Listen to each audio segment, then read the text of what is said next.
Chapter 8, number 109, tells us that we have an exponential function with a horizontal asymptote at 10, so the function's been slid 10 units up. It gives us the ordered pairs 4, 6, and 7, 8, and we are to discover what A and B must be. We could do the first substitution, put 6 in for y, put 4 in for x. Of course, if we subtract 10 for both sides, we get negative 4 is equal to a times b to the fourth. In a similar fashion, we substitute the 7 and the 8. We subtract 10, we get negative 2 equals a times b to the seventh. Now we divide these two equations to solve for b. Negative 2 is equal to a b to the seventh, and if I divide that by the negative 4 and the a b to the fourth, again just dividing these two equations, the a's cancel, the b's reduce, we get 1/2 is equal to b cubed. We cube root both sides, and b is cube root of 1 is 1, and the denominator is the cubed root of 2. Of course, if you wish to think of it as 1 over 2 to the 1/3, that would be just fine. It's true that we would want to resubstitute that to find a. Let's make some room to show that work. So to get a, I'm going to put this answer in for b, and we still want to use one of the ordered pairs or one of the simplified equations, so negative 4 is equal to a times b to the fourth. We'll substitute the b value in there to get a.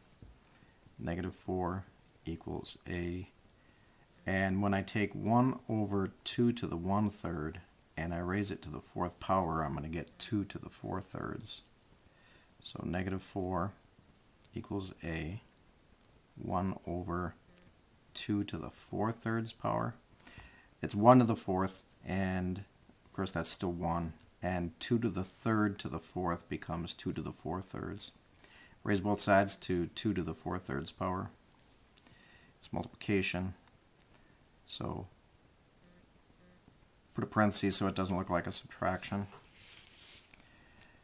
Right side simplifies to a.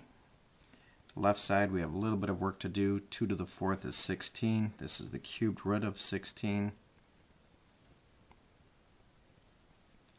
And then we'll multiply that times negative 4. That is 8 times 2.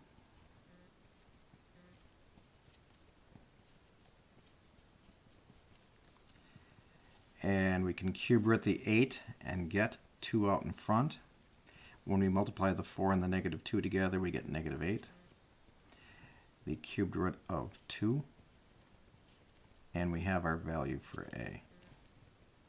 So we have a and b. It asks us to get the y-intercept as well.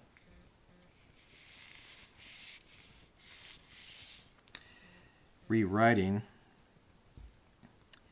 the final equation, the a would be negative 8 cubed root of 2. The b is 1 over the cubed root of 2 to the x power plus 10. And if we want to get the y-intercept, it's true that we would let x be 0. That'll help us get the y-intercept. If we raise this to the 0 power, that piece would become 1, and the y-intercept would be negative 8 cubed root of 2. Again, this becomes 1.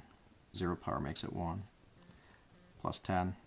If we punch that in and estimate it to 3 decimal places, as was requested, we get negative 0.079.